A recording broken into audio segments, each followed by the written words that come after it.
গোপাল, যাচ্ছে গোপাল, ভাবছে গোপাল, হাসছে গোপাল, আসছে গোপাল, যাচ্ছে গোপাল, ভাবছে গোপাল, হাসছে গোপাল। যুগের পরে যুগ কেটে যায়, মানুষ তাকে ভোলে না। যুগের পরে যুগ কেটে যায়, মানুষ তাকে ভোলে না। চলে না রে, চলে না রে, চলে না রে, চলে না, চলে না রে, চলে না রে, তাকে ছাড়া চলে না। কে সে? পরিচয় কি তার? হাসির রাজা, জ্ঞানের রাজা, রসিক রাজা গোপাল ভাঁড়। হাসির রাজা, জ্ঞানের রাজা, রসিক রাজা গোপাল ভাঁড়। হাসির রাজা, জ্ঞানের রাজা।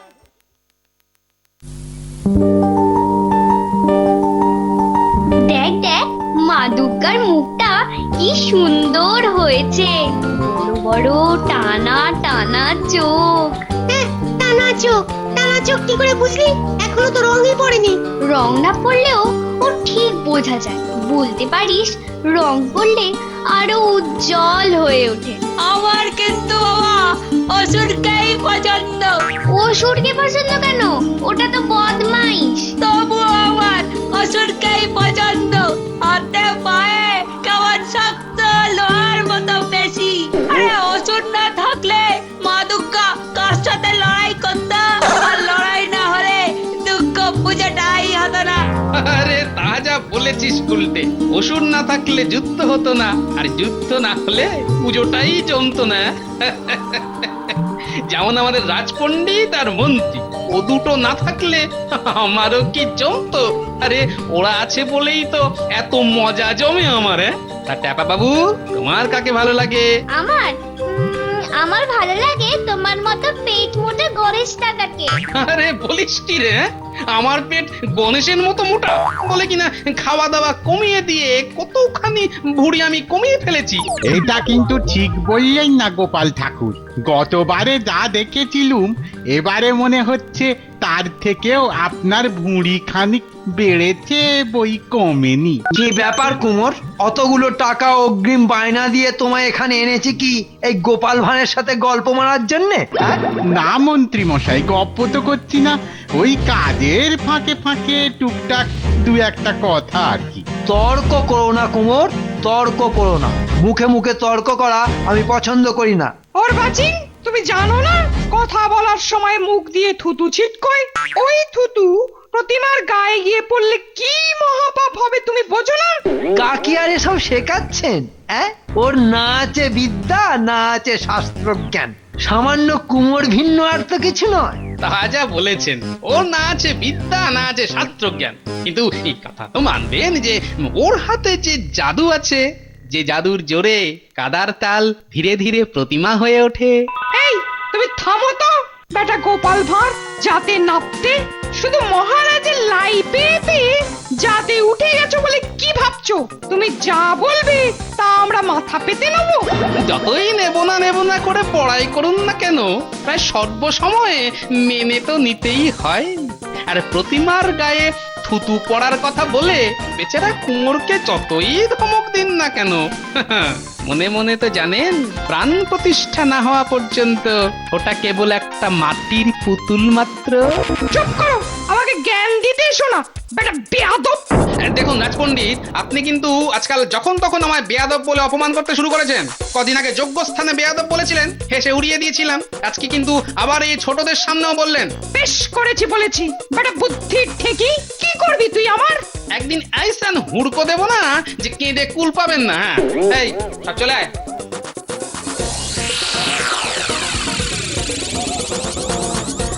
দেখলেন দেখলেন মন্ত্রী মশাই, বেটা আসপর্দাটা দেখলেন কেমন ডট দেখিয়ে চলে গেল? যেতে দিন, এমন কলে ফেলবো না একদিন।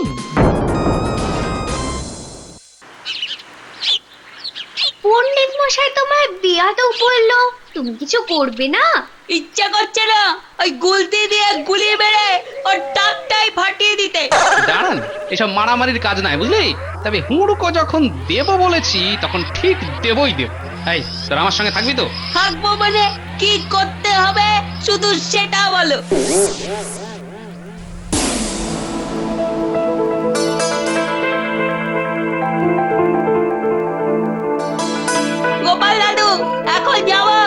না না এখন না এখন না, আগে ওকে চোখ বন্ধ করে সেই গানটা গাইতে দে।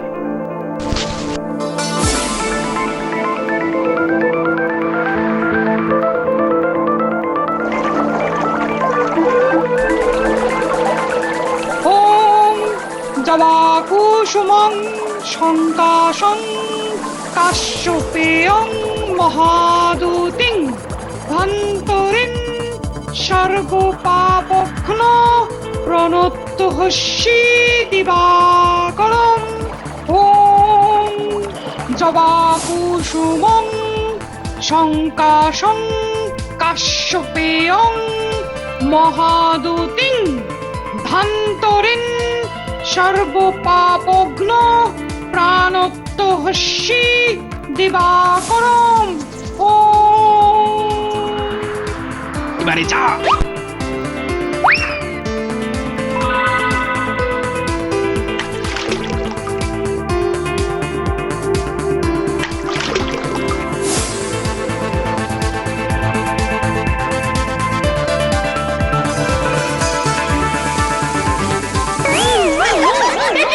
আমার কাপড় চোপড় কোথায় গেল? কে নিল? সর্বনাশ, কাপড় কে নিল? এখন আমি কি করে বাড়ি ফিরবো? এক্ষুনি রাস্তাঘাটে লোকজন চলাচল শুরু হয়ে যাবে। তারা যদি আমায় এই অবস্থায় দেখে তাহলে তো সারা রাজ্যে ঢিঢি পড়ে যাবে। হায় ভগবান, কে আমায় এত বড় বাসটা দিল? মা আমায় ঘুরাবি কত, মা আমায় ঘুরাবি কত, চোখ বাঁধা কলুর বলতের মতো, মা আমায় ঘুরাবি কত, মা। গোপাল, গোপাল আমায় বাঁচাও গোপাল। কে ভাই আপনি? আমায় চিনতে পারছো না? আমি রাজ পণ্ডিত। রাজপণ্ডিত?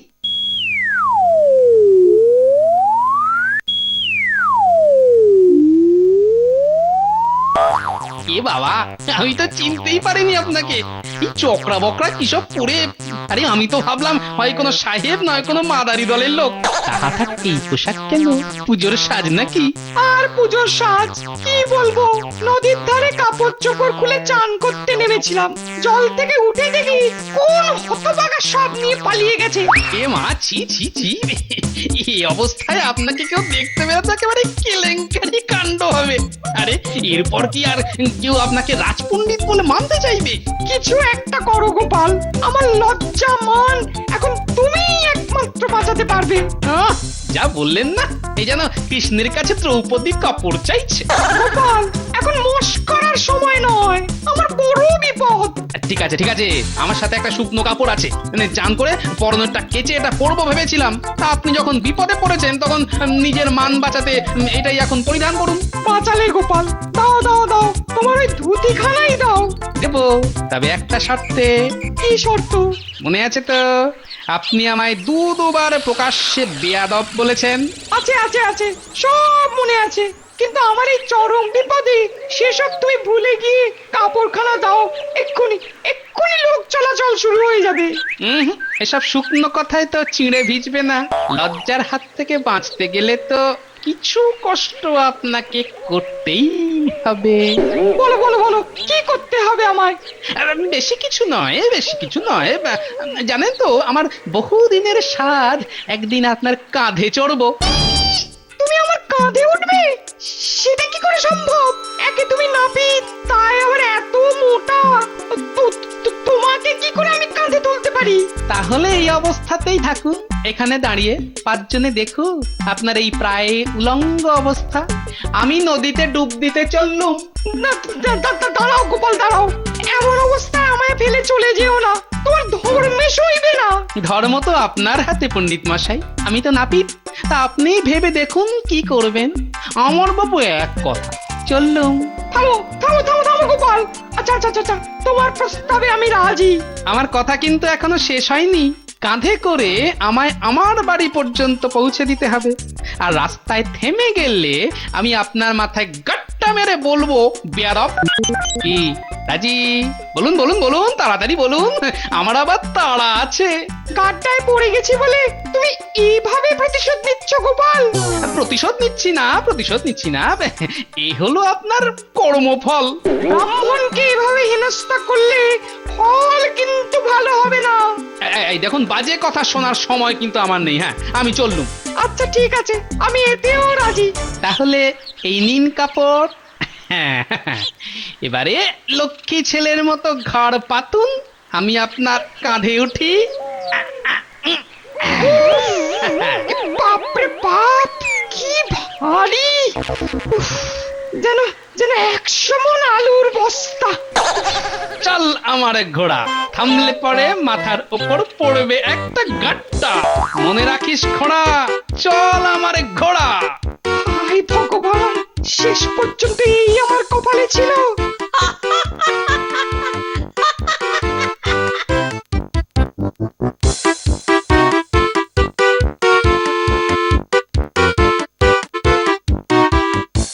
ও গোপাল, এবার কি ক্ষমা দেবে?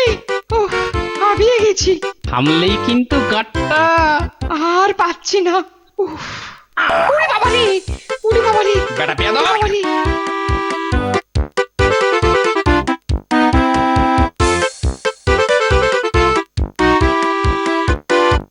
মন্ত্রী, আরে ও মন্ত্রী, আরে আরে রাজপণ্ডিত তো এখনো এলো না। তার হলো কি? অনাবশ্যক দেরি করার মানুষ তো তিনি নন। সেটাই তো ভাবছি। আরে এবার শরীর টরীর খারাপ হলো না তো? এই কোনো রক্ষীকে পাঠিয়ে খবর নাও তো। না না,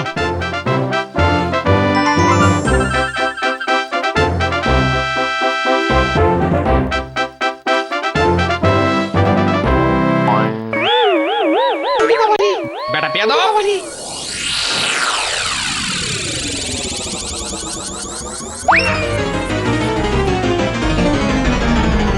ওহ ওহ, যা দেখলাম নিজের চোখে বিশ্বাস করতে পারছি না। বাপ রে বাপ, কি রঙ্গ! এই শোনো, হেয়ালি ছেড়ে যা বলার আছে স্পষ্ট করে বলো তো। দেখলাম কি ওই গোপাল ভাঁড়কে রাজপণ্ডিত কাঁধে করে বয়ে নিয়ে আসছেন। আহা, কি কষ্ট তার! ওই মোটা দেহকে বয়ে আনতে একেবারে বেঁকে গেছেন। আর বলবো কি, যেই না তিনি হাঁপ নেবার জন্য একটু থেমেছেন, অমনি গোপাল ভাঁড় তার মাথায় প্রকাণ্ড এক গাঁটটা মেরে বলল, বেটা বেয়াদব! অসহ্য অসহ্য! গোপাল দিনে দিনে সত্যি মাত্রা ছাড়িয়ে যাচ্ছে। সে তো আপনার লাইফে মহারাজ। আজ দেখো সর্বসমক্ষে তাকে কি পরিমাণ শাস্তি চাই দিই। তুমি সেনাপতিকে ডাকো তো, ডাকো। সেনাপতি, বলুন বলুন কি করতে হবে? শোনো সেনাপতি, তুমি এক্ষুনি রাজপথে যাও। দেখবে একজনের কাঁধে চড়ে একজন আসছে। তারা কে বা কারা সেসব দেখার তোমার কোনো দরকার নেই। তুমি শুধু পিঠের উপর চড়ে থাকা লোকটাকে কান ধরে টেনে মাটিতে নামিয়ে 50 বার কষে কষে কান মুলে দেবে। হ্যাঁ, আর প্রতিবার কান মোলার সময় চিৎকার করে বলবে, বেয়াদব! তোমার চিৎকারে যেন লোক জমা হয়, তারা যেন এটা দু চোখ ভরে দেখে। বেশ, যথা আজ্ঞা মহারাজ।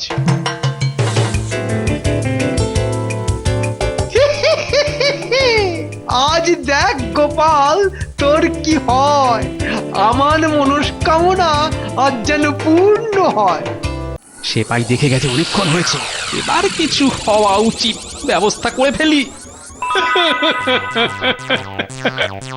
পণ্ডিত মশাই, এ আমি কি করেছি পণ্ডিত মশাই? নাপিত হয়ে আপনার ঘাড়ে উঠেছি। আমি যে মহাপাতক পণ্ডিত মশাই। আপনি আমায় লাথি মারুন, জুতো মারুন, শুধু আমায় একটা প্রায়শ্চিত্ত করার সুযোগ দিন। না হলে যে নরকেও স্থান হবে না আমার। তার মানে এবার আপনি আমার পিঠে চড়ুন, বাকিটা পথ আমি পিঠে করে বয়ে নিয়ে যাব আপনাকে। আমাকে তুমি পিঠে বইবে কেন? বলতে পারেন এ আমার মহাপাপের প্রায়শ্চিত্ত। ও, সুবুদ্ধি হয়েছে তাহলে। যাকে শোধটা তুলেই নি। বুঝতে পারছি আপনার খুব কষ্ট হয়েছে, রাতে কবিরাজি তেল মালিশ করে দেব। হ্যাঁ, ঠিক আছে কথা না বাড়িয়ে তাড়াতাড়ি চলো, ওদিকে মহারাজ আমার প্রতীক্ষায় বসে আছেন। আপনি যা বলবেন গুরুদেব।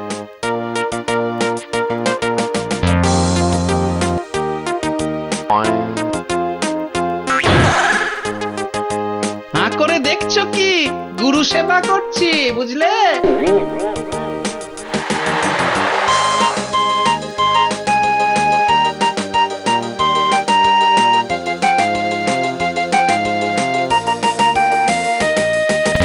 নাম নাম বেটা, চ্যাংড়ামি হচ্ছে। আমি যে রাজপণ্ডিত। যা ভেবেছিলাম, খেলা জমেছে। এভাবে প্রকাশ্যে আমার কান মুলছো কেন? চুপ। আমার বেয়াদব, বেয়াদব, বেয়াদব। আমি সেনাপতি, কে গুরু আর কে গরু সব জানার বা দেখার কোনো প্রয়োজন নেই আমার। বেয়াদব, মহারাজকে গিয়ে সব বলবো আমি। তার আদেশে এই কানমোলাটা হচ্ছে। তিনি বলেছেন মোট 50 বার কান মলতে, আর প্রতিবার কান মোলার সময় চেঁচিয়ে চেঁচিয়ে বেয়াদব বলতে। বেয়াদব, বেয়াদব, বেয়াদব। ভালো করে মলে দাও, মনে রাখবে রাজ আজ্ঞা পালনই হচ্ছে আমাদের কাছে পরম একমাত্র ধর্ম। কি পণ্ডিত আর বেয়াদব বলবে?